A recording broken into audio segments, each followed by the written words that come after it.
rekaman sudah kita mulai. Assalamualaikum warahmatullahi wabarakatuh. Selamat siang Kak semuanya. Alhamdulillahirrahmanirrahim kita dapat Selamat bertemu siang. kembali di ruang virtual kelas 14 pada program diseminasi PKGP JOKA tahun 2024 Kabupaten Rokan Hilir. Untuk siang hari ini sebelum dimulai saya coba kasih spill untuk LMS penilaian dan absensi. Jadi Kak di sini untuk persoalan absen, besar harapan saya semuanya selalu bisa hadir dalam ruang virtual ini karena untuk absen sendiri itu saya bukan buat absen manual, tapi absennya sudah otomatis langsung dari Gmeet. Di semua kegiatan kita di dalam ruangan virtual ini terbaca di Gmeet, mulai dari kolom chat, kehadiran, bahkan kehadiran Kakak di dalam ruang virtual ini 1 atau 2 detik pun akan terbaca otomatis di saya coba cek ya, di dalam drive Gmeet-nya. Jadi coba saya kasih gambaran dulu.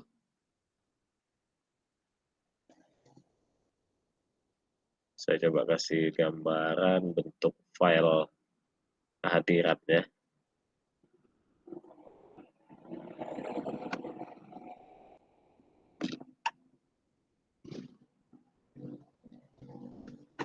Ini kehadiran pada kegiatan kita ini terbacanya dia seperti ini.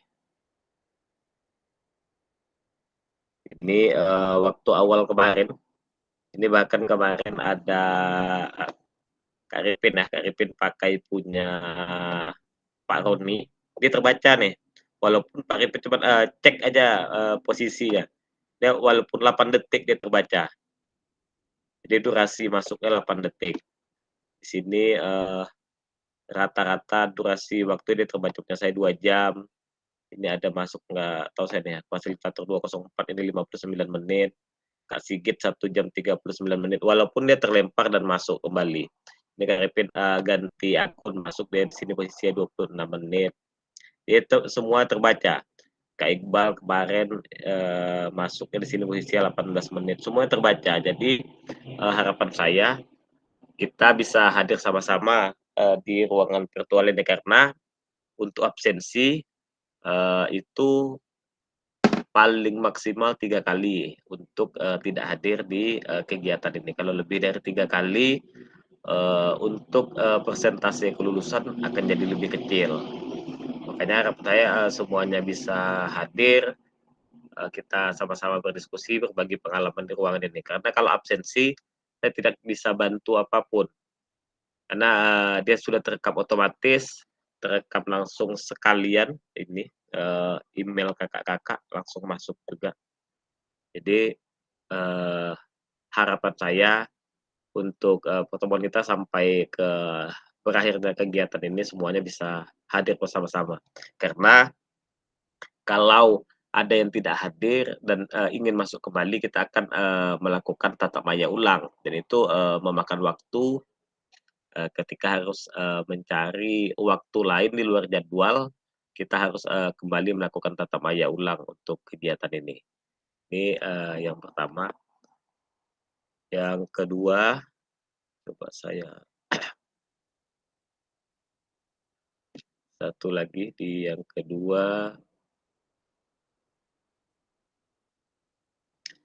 Yang kedua persoalan tugas.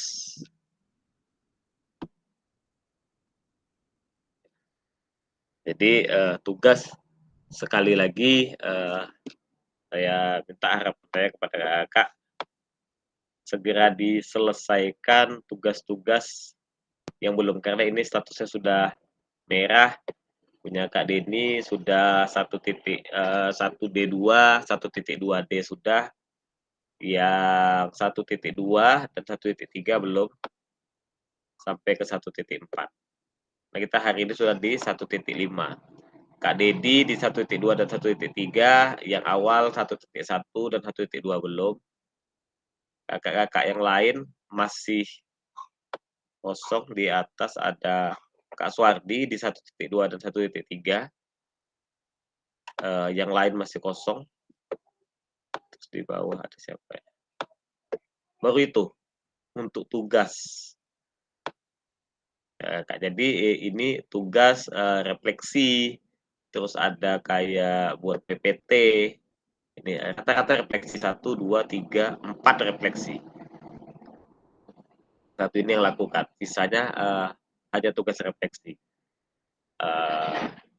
Baiknya segera diaksur menjelang kita melakukan luring atau kegiatan tatap muka.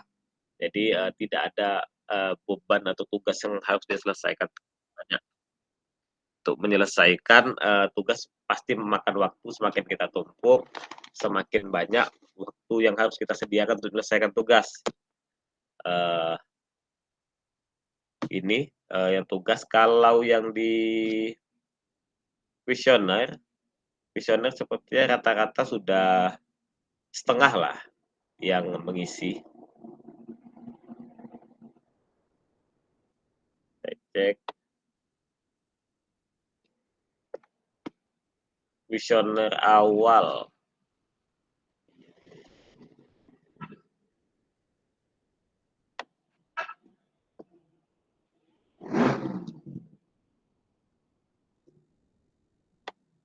Kuesioner awal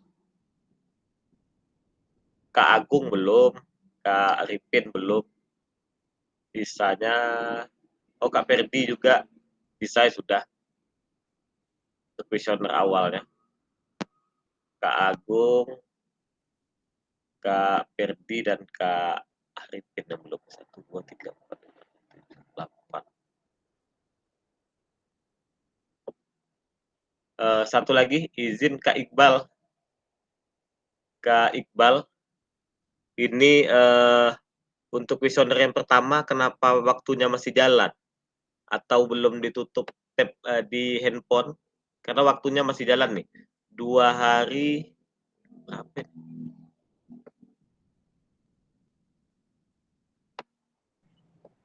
Udah 2 hari lebih jalannya. Waduh, gimana jadi itu? Aduh, lupa ya. Iya, kenapa waktunya masih jalan? Kalau yang lain ini bahaya. Iya, Kak Oh, Din. ada sempat kemarin iseng-iseng coba buka kemarin kayak ngecek-ngecek, tapi nggak tahu entah udah berakhir entah belum semalamnya. 2 hari berjalan. Iya ya. Jadi itu Ini masih jalan ya waktunya, 2 hari lebih deh. Kak Ding, ini 11 jam 21 menit. Ini apa nih ya? Udah banyak waktunya jalannya nih. berarti sedang berjalan lah waktunya ini. Iya, waktunya berjalan, waktu pekerjaannya. Kalau ini contoh Kak Sigit, dia menyelesaikannya dalam 3 menit saja. Kak Denny 8 menit, Kak Gael 17 menit, Kak Dedi 14 menit. Ini Kak Agung belum sama sekali. Ini silahkan dibuka nanti Kak Agung. Siap. Agung masih kosong. Oke, ini untuk kuesioner. Ada lagi kuesioner 1.2.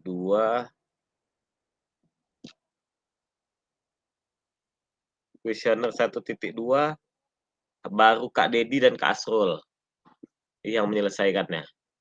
Yang lain belum juga. Oke. Kuesioner 1.2B elaborasi ya. Elaborasi.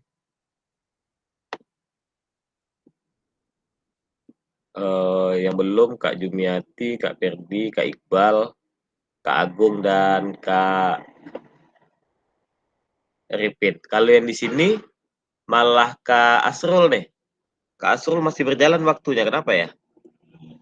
Sama kayak punya Kak Iqbal itu. Apa masih buka Kak Asrul? Untuk yang 1.2.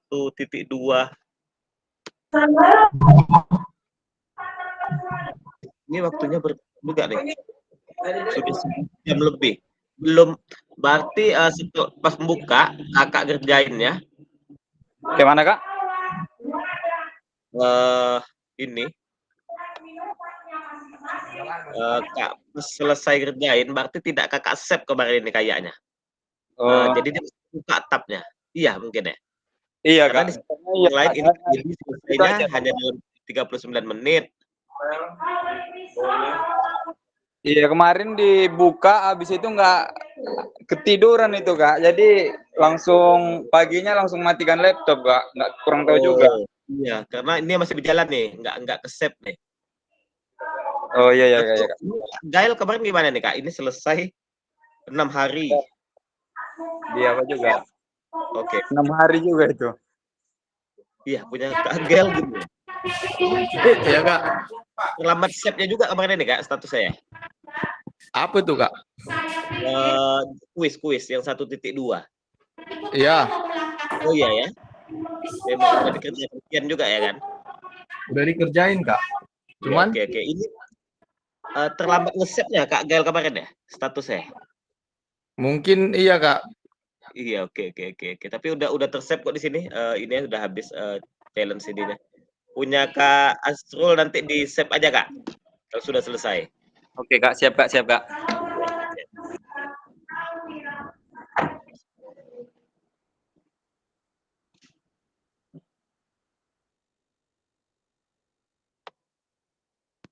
Satu titik dua yang ini.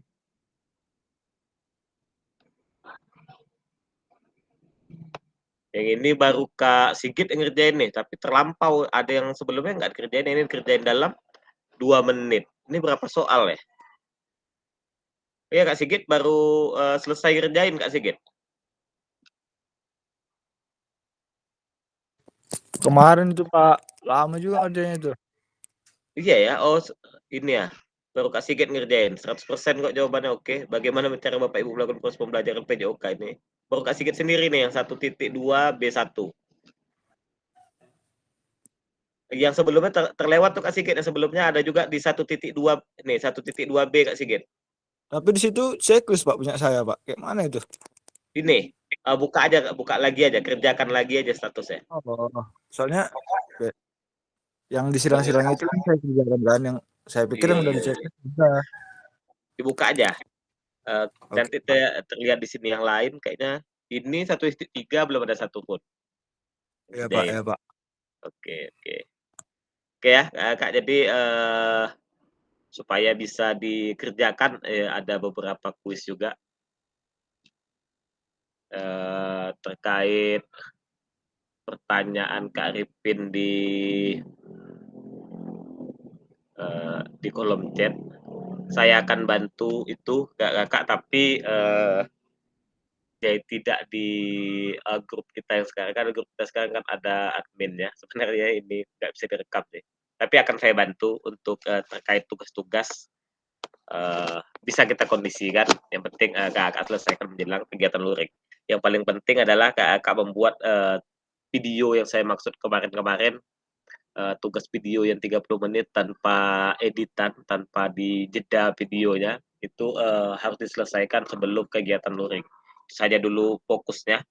Jadi Video yang mana Pak? Nggak tahu pula saya. Gimana Kak Sigit? Video yang kayak mana Pak? Mungkin video, yang waktu saya main itu enggak? Ya, video pembelajaran. Jadi kita buat video pembelajaran kayak biasanya setelah modul 1.5 ini nanti di modul 1.6 pada perencanaan pembelajaran Kak akan buat RPP atau modul ajar. Setelah buat RPP dan modul ajar diupload pada hari itu juga atau hari setelah kita tatap maya. Nanti akan saya koreksi mana yang belum baik, nanti diperbaiki lagi. Setelah diperbaiki baru diupload di 2.1. Kakak-kakak mengajar baiknya sesuai dengan modul ajar yang kakak buat, cuman waktunya dimodifikasi menjadi 30 menit. 30 menit saja. Dalam 30 menit itu sama seperti biasanya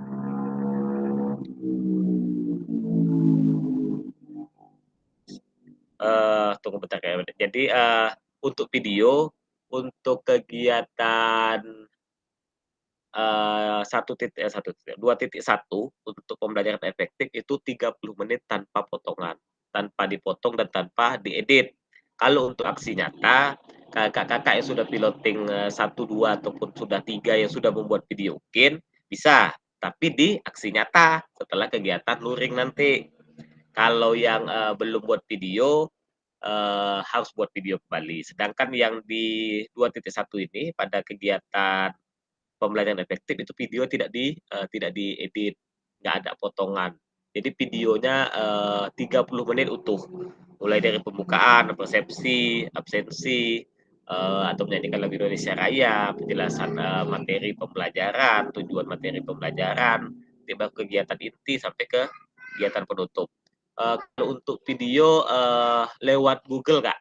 Jadi setelah direkam boleh lewat masukkan ke Drive atau langsung di laptop, setelah itu dimasukkan ke dalam YouTube. Harus ke dalam YouTube, link YouTube yang ditempelkan pada kegiatan atau pada LMS-nya nanti. Jadi tidak link Drive ya Kak, link yang ditempelkan itu link YouTube. Jadi diuploadnya pada YouTube. Mulai dari tugas yang setengah jam ini sampai ke tugas aksi nyata nanti. Oke, Kak, ada pertanyaan lagi? Ada, Kak Sigit, pas gimana? Silakan, Kak Ripin. Ada contohnya, Kak? Contoh ada. Nanti saya share di grup atau kita buat grup baru lagi. Saya share contoh proses videonya. Bisa dibuat grup baru lagi boleh. Biar enak kita berbagi ya. Karena di grup yang sekarang ada admin. Oke, Kak Sigit. Kak Ripin gimana? Silakan Kak Ripin. Oke, terima kasih Coach. Assalamualaikum warahmatullahi wabarakatuh. Waalaikumsalam warahmatullahi wabarakatuh. Sedikit ini Coach, kan kemarin kita ini kan baru buat video UKIN. Video UKIN itu ada yang full 1 jam 30 menit atau 2 JP untuk yang tingkat SMA. Dan ada juga video untuk 30 menit potongan. Tapi di situ dibuat pendahuluan, kegiatan inti sama penutup, misalnya doa, nyanyi lagu Indonesia Raya, tujuan pembelajaran dan seterusnya lah, bla bla bla. Ini kalau untuk video yang diupload, video UKIN itu kan kalau untuk setengah jam untuk kita ngajar SMA itu setengah jam itu kan kurang, karena bukan apa, kalau dari dia pendahuluannya kita di dalam kelas sampai kita praktek itu setengah jam memang sebenarnya kurang kan gitu. Ini solusinya dari abang itu bisa nggak video UKIN yang sekarang untuk PPG itu diupload. Kalau memang bisa kita upload yang seperti itu. Kenapa kan nggak mungkin lagi 2 kali kita buat video. Karena terus terang aja kita ini masuk ke Drive itu menguploadnya itu lama kali Coach. 5 jam paling sedikit kalau tergantung berapa kapasitas handphonenya kan gitu, dia berdasarkan handphonenya lah. Kalau dia lebih besar spek handphonenya semakin besar GB-nya yang akan kita upload, mungkin lebih susah masuk ke Google Drive ini. Tapi kalau yang sudah dipotong kemungkinan besar ya gampang kan gitu. Satu lagi, dalam media pembelajaran ini kita kan ada yang sudah kita upload dari YouTube. Kita punya YouTube, ya kan. Banyak media pembelajaran dari situ. Media pembelajarannya itu kan punya hak cipta kita, pribadi kita. Kalau yang dari YouTube itu kita sharekan ke tugas itu apakah bisa? Karena memang terus terang di situ kan mau dia KTSP, kurikulum Merdeka ataupun Merdeka Belajar sebenarnya kalau untuk praktek sama aja, hanya namanya saja yang beda. Itu kayak mana Coach kalau memang bisa linknya itu kita bagi link dari YouTube milik sendiri tapi tidak karya orang lain kan gitu. Itu yang kedua. Yang pertama tadi kan ada 2 opsi lah ini. Yang pertama tadi apakah bisa dari video apalah gitu yang diperkecil dia jadi 30 menit Yang itu yang pertama, opsi pertama, dan yang kedua, apakah bisa YouTube yang sudah kita bagikan itu kita upload lagi ke Google atau apalah gitu kan, atau ke PMM. Abang kira itu aja yang bisa jadi pertanyaanku. Sekian dan Oke, terima baik. kasih. Terima kasih. Terima kasih banyak Kak Arifin. Jadi gini, Kak, kalau, seandainya gini nih, kan ada video stok malah ya, katanya di dalam, YouTube Kak Arifin. Kalau di dalam video yang ada ini, yang sudah Kak Arifin upload yang di dalam YouTube, kalau di dalamnya mengandung kegiatan pendahuluan, inti dan penutup, dan durasinya 30 menit bisa saja. Tapi, kalau ini 2.1 ini, sepertinya, permintaannya videonya tanpa potongan, selama 30 menit untuk pembelajaran efektif. Walaupun memang nantinya, yang menjadi untuk, menganalisisnya kembali ke kita juga pada saat kegiatan, tatap, muka atau kegiatan luring. Tapi kalau Kak Arifin ada video yang setengah jam, di situ ada memuat, kegiatan pendahuluan, inti, dan penutup, walaupun dia potongan, kalau memang itu adanya, upload saja dulu. Nggak apa-apa untuk, kegiatan 2.1 pembelajaran efektif. Tapi pada yang kegiatan aksi nyata, video UKIN Kak Arifin yang 1 jam lebih itu boleh. Boleh juga di-upload ke dalam, aksi nyata nanti. Karena kita akan ada buat video beberapa kali aksi nyata, setelah aksi nyata nanti ada bukti karya. Aksi nyata dan bukti karya ini persentase penilaiannya sekitar 15-20%. Tugas ini aja berarti, sekitar 30% penilaiannya. Jadi, video UKIN itu sangat baik untuk aksi nyata bisa. Makanya, kemarin saya bilang untuk kakak-kakak piloting tahap 3, ketika kita nanti, luring, pada saat tatap muka kita akan, coba bagaimana cara, membuat video pembelajaran PJOK, sesuai dengan, kurikulum Merdeka yang sekarang, sesuai dengan kurikulum Merdeka. Walaupun pada dasarnya Kak Arifin sampaikan tadi, kita tidak terikat pada kurikulum apa saja, nanti juga pada modul ajar atau RPP tidak terikat harus kurikulum Merdeka, harus K13, harus KTSP, terserah, yang penting sesuai dia, sama pembelajaran yang sedang kita, ikuti pada diklat ini. Pembelajaran pada diklat ini hanya berfokus pada tujuan pembelajaran yang menggunakan ABCD, terus, untuk, di dalam RPP atau perangkat atau modul ajarnya tadi, mengandung Big Word Design. Big Word Design itu, dimulai dari tujuan pembelajaran, asesmen, setelah itu aktivitas pembelajaran. Dan tidak lupa pula ada kegiatan asesmennya di dalam modul ajar atau FPP tersebut.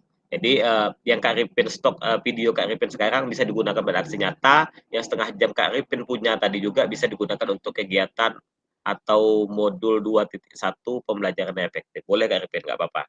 Tapi dengan catatan, tetap memuat kegiatan pendahuluan, inti, dan penutup.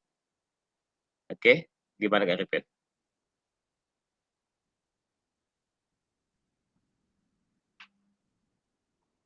Sesuai Kak Arifin? Ada? Oke Coach, nanti coba di konfirmasi lagi Dicek kan kembali ya. untuk video pembelajaran. Berarti dia berdasarkan modul. Berarti kita mengupload modul juga ini. Karena modul sama media pembelajaran Iya. harus sama kan gitu, harus sejalan. Modulnya, Ya, misalnya benar. modulnya materi bola voli, prakteknya videonya harus bola voli juga kan? Iya, benar. Jadi, video tentu saja harus sesuai dengan, modul ajar atau RPP-nya. Jadi kalau Kak Arifin punya stok video tinggal menyesuaikan aja nanti pas pembuatan, RPP atau modul ajar. Tinggal menyesuaikan saja, kalau videonya sudah ada. Oke Kak Arifin, ada lagi, Kak, yang lain terkait itu sebelum kita lanjut? Pas? Kak, pas? Yang punya nomor Kak Ferdi mungkin bisa bantu telepon atau hubungi karena Kak Ferdi kalau nggak salah saya sudah 3 kali nggak masuk. Sayang kali kalau hari ini, Kak Ferdi nggak masuk nih. Coba, tanyakan ada kendala apa kira-kira. Siapa yang satu sekolah ya? Kak Suwardi ya? Atau Kak Suwardi, coba kontak Kak Ferdi, Kak. Iya, halo. Iya, Kak? Iya. Tadi masih apa report masih penilaian P5 tadi. Jadi Oh, saya tapi pun dia tahu ya baru ternyata. pulang juga ini. Iya. Tapi dia tahu kegiatan kita ya, Kak, ya? Kegiatan Tahu, FIB kan. oke. Tadi pun pagi udah saya apa juga, tapi Ya, mungkin masih takutnya belum ketinggalan ya, Kak. selesai. Iya. Penilaian. Oke, terima kasih Kak Suwardi konfirmasinya. Kita lanjut ya, Kak, ya. Oke.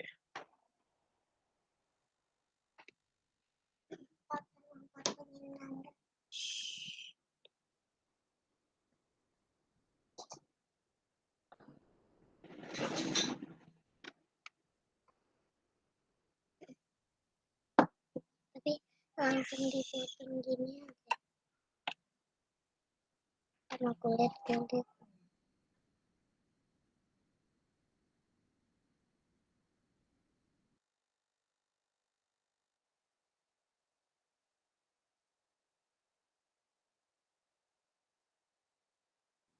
Baik, sudah muncul. Ada 30 slide.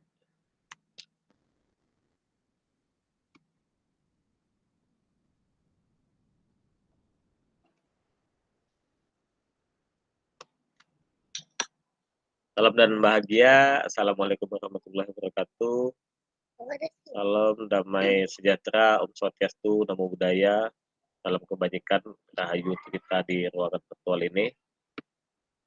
Kesepakatan bersama masih seperti kegiatan-kegiatan sebelumnya, hadir seutuhnya, mematikan mikrofon, menyalakan kamera ketika menyampaikan pendapat, maksimalkan fitur chat, klik raise hand sebelum bertanya, dan menghargai waktu.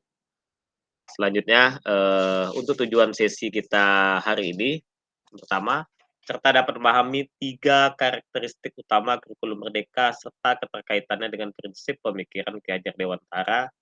Yang kedua, serta mampu memahami pengembangan kurikulum PJOK. Yang ketiga, peserta mampu memahami penyusunan program PJOK yang berkualitas dengan backward design. Agenda kita sesi ini, yang pertama backward design, yang kedua pengembangan kurikulum PJOK, yang ketiga pemikiran KHD dan kurikulum merdeka. Aktivitas 1, backward design dalam pengembangan kurikulum PJOK. Menurut Kakak, dari skala 1 sampai 10, kira-kira seberapa dalam pemahaman kakak-kakak tentang kurikulum PJOK? Silakan di kolom chat Kakak. Tentang skala 1 sampai 10, kira-kira deh menurut Kakak seberapa dalam pemahaman Kakak tentang kurikulum PJOK deh? Silakan di kolom chat Kakak.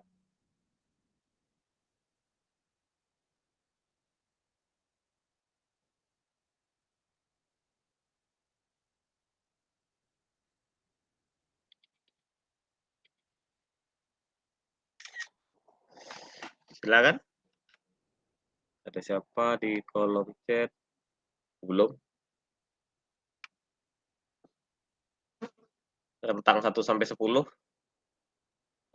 pemahaman Kakak terkait kurikulum PJOK. Silakan Kak di kolom chat.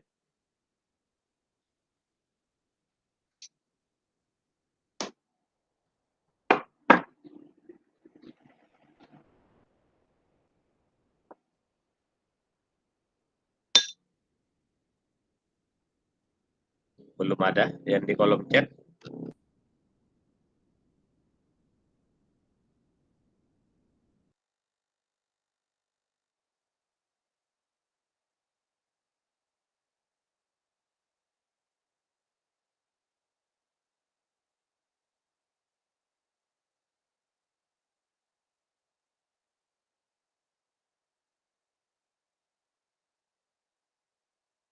Masih belum ada? Silakan Kakak di dalam kolom chat saja rentangnya. Tinggal buat 8, 7, 6 terserah Kakak. 9. Kak Agung 5, oke.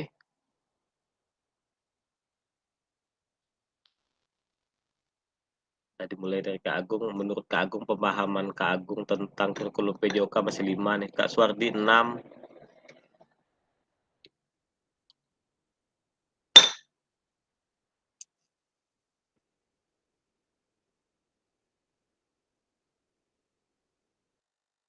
Kak Dedi juga 6. Oke.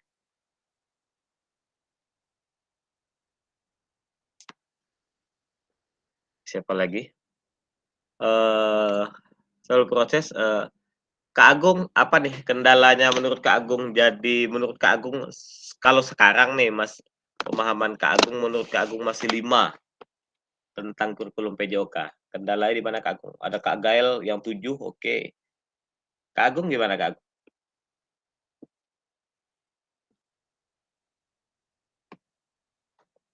Kenapa 5 menurut Kak Agung?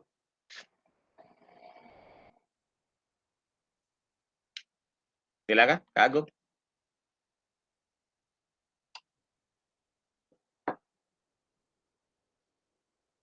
Halo, Kak Agung masih di tempat?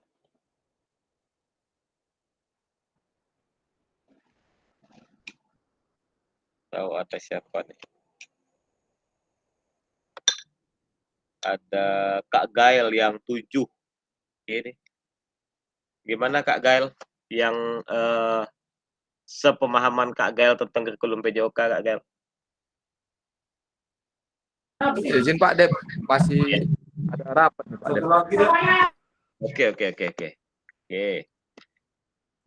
Mbak Karipin. Sebenarnya kurikulum Merdeka sama saja dengan kurikulum sebelumnya, hanya saja pemahaman yang membedakan kurikulum seperti KTSP. Jadi membedakan itu siswa ditunjuk untuk pemahamannya karena sama dengan kurikulum sebelumnya. Kak Dini 7. Nilai 9. Oh, keren nih Kak Ripin. Silakan Kak Ripin. Nilai 9-nya Kak Ripin.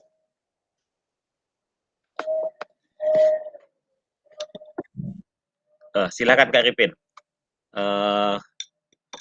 Kasih sharing nih Kak Ripin. Menurut Kak Ripin tentang pemahaman kurikulum PJOK. Oke, terima kasih. Kembali lagi. Ini udah macam awak lah ini nanti yang apanya ini, yang paling banyak bertanyanya ini kota. Nggak masalah, kita berbagi pengalaman, sharing knowledge di sini. Jadi kita berbagi pengetahuan. Saya hanya mendampingi proses kakak-kakak berbagi di dalam ruangan virtual ini. Jadi saya tidak mengajari, konteks saya sebagai fasilitator bukan sebagai guru. Jadi sebagai kak saya hanya mengarahkan ketika alurnya keluar dari jalur yang sesuai sama program ini saja. Ketika jalur masih sesuai, saya akan persilahkan Kak. Silakan Kak Ripin. Oke, terima kasih. Sebelumnya mohon maaf buat rekan-rekan senior ataupun adik-adik letting kami. Di sini kita tujuannya belajar yang pertama itu bagaimana menjadi guru olahraga yang profesional. Lebih baik lagi ke depannya. Harapan kita bagaimana olahraga ini bisa menjadi tolak ukur kita dari apa yang tujuan kita itu kuliah olahraga itu berarti kita kan sudah siap lah namanya untuk mengolahragakan apa yang menjadi kebutuhan anak-anak. Baik, sedikit di sini saya sampaikan kenapa saya bilang nilainya 9. Karena pada dasarnya dari KTSP K13 kebetulan juga dulu saya fasilitator K13 kurikulum 2013. Saya di sini menyamakan karena ini basicnya olahraga. Kenapa saya menyamakan? Untuk dari mata pelajaran aja, dari kurikulum mau Merdeka, mau KTSP, mau kurikulum 2013, materi kita itu semuanya sama. Misalnya bola besar itu bola kaki, bola voli, bola basket, semuanya itu pasti itu dari SD ada, SMP ada, SMA ada. Jadi kenapa saya bilang dia kurikulum ini nilainya 9, karena ini penyempurnaan aja. Penyempurnaan aja mempermudah guru dalam mengajar. Kan gitu. Kenapa saya bilang mempermudah guru mengajar? Anak-anak ini kita kan mempunyai kemampuan atau keterampilan dari sejak dia lahir. Itulah kita bahas dulu dari sejak lahir dia punya mau dari SD kan, dia udah nampak sebenarnya itu. Dia orangnya, "Pak, saya mau main badminton aja, Pak." Itu kan sebenarnya udah basic, udah ada kemampuannya sejak lahir itu atau dari kecil itu sudah punya kemampuan. Jadi tolak ukurnya ke kurikulum Merdeka yang sekarang itu kita hanya menyesuaikan saja, kita hanya mengarahkan saja. Kita tidak dituntut untuk melatih harus ini. Kalau dulu kita kan kalau dia main sepak bola, kalau nggak ada bola ya udah pindah ke olahraga lain. Misalnya hari ini materinya ini, seperti kawan-kawan kan ada yang tidak memiliki fasilitas olahraga yang lengkap, kita pindahkan kan gitu. Misalnya senam lantai, nggak ada tilamnya, nggak ada matrasnya, nggak ada apalah yang itu kan kita pindahkan dia. Jadi kesimpulannya kurikulum Merdeka sama dengan kurikulum yang sebelum-sebelumnya. Hanya saja di sini kita dituntut untuk lebih leluasa, ya, lebih memerdekakan anak-anak. Kita kasih mereka kebebasan, kita kasih pola, kita kasih pemahaman agar anak-anak ini tidak salah arah. Kita ini mungkin di SMA mungkin lebih enak lagi. Kenapa lebih enak di SMA? Karena dari SD, SMP itu anak-anak itu udah dibantu guru olahraga yang bersangkutan. Jadi di SMA itu kita hanya kayak mana ya dibilangnya, di SMA itu kita hanya mengarahkan aja, "Oh kamu di sini di futsal, oh kamu cocoknya di bola voli." Jadi guru yang berperan sebenarnya guru olahraga di kurikulum Merdeka ini sebenarnya guru SD atau guru SMP. Guru SMA itu hanya tinggal mengarahkan aja. Kenapa sekarang guru SMA itu enak? Kenapa? Karena sudah dibantu guru olahraga yang mengajar di SD dan SMP. Jadi kurikulum Merdeka itu sekarang enaknya itu mempermudah. Abang kira sekian dari masukan dari Abang, kurang lebihnya mohon maaf. Assalamualaikum warahmatullahi wabarakatuh. Waalaikumsalam warahmatullahi wabarakatuh. Terima kasih Kak Ripin, super sekali. Jadi menurut Kak Ripin, setiap anak ini kalau sesuai dengan kurikulum Merdeka itu kalau kata Albert Einstein, setiap anak adalah jenius. Kita tidak bisa menilai anak dari kemampuannya, dari kemampuan ikan memanjat pohon. Jadi setiap anak sudah punya bakatnya masing-masing, sudah ada bakat alamiahnya masing-masing. Secara nature-nya mereka sudah ada bakat, baik itu mungkin dari genetik, baik itu karena faktor lingkungan, karena budaya. Jadi menurut Kak Ripin, untuk kurikulum sekarang dari mulai kayak KTSP, kurikulum K13 hingga akhirnya ke Merdeka ini, menurut Kak Ripin kurikulum Merdeka ini lebih mudah karena kita memberikan kebebasan pada anak, terserah anak mau bergerak melalui cara apa atau kecampuran olahraga mana, kita hanya mengarahkan kalau di SMA lebih kepada olahraga yang spesifik. Tadi disampaikan Kak Arifin juga bahwa beban beratnya ada pada guru SD karena kita yang mengolah gerak fundamentalnya, gerak dasarnya, bagaimana anak-anak itu bisa bergerak secara baik dan benar hingga akhirnya mereka dapat menikmati gerak dan akhirnya setelah mereka selesai melakukan pendidikan, menyelesaikan pendidikan selama 12 tahun akan sampai arahnya kepada bergerak secara jasmani sepanjang hayat. Jadi di masa tuanya mereka ketika ke masjid dengan jarak 100 meter dari rumah mereka udah jalan kaki gitu ke Indomaret, ke warung. Di umur masa tuanya pun ketika masa mudanya di SMA dia jago sepak bola, di masa tuanya mungkin dikurangi intensitasnya namun masih main sepak bola. Ketika naik lagi umurnya ini seperti Kakak yang di PGRI kita khususnya masih main di usia kepala 4 jalan, masih main sepak bola. Kalau mungkin intensitasnya saja dikurangi, setelah itu mungkin nanti olahraga diganti dengan bersepeda, tapi aktivitas geraknya masih. Setelah itu mungkin ada jogging, berjalan kaki, cuman aktivitas geraknya masih terbawa sampai sepanjang hayat. Jadi program PKG ini juga seperti itu. Awal program ini kan dimulai dari DBON, Desain Besar Olahraga Nasional. Arahnya memang ke sana, cuman kita mencoba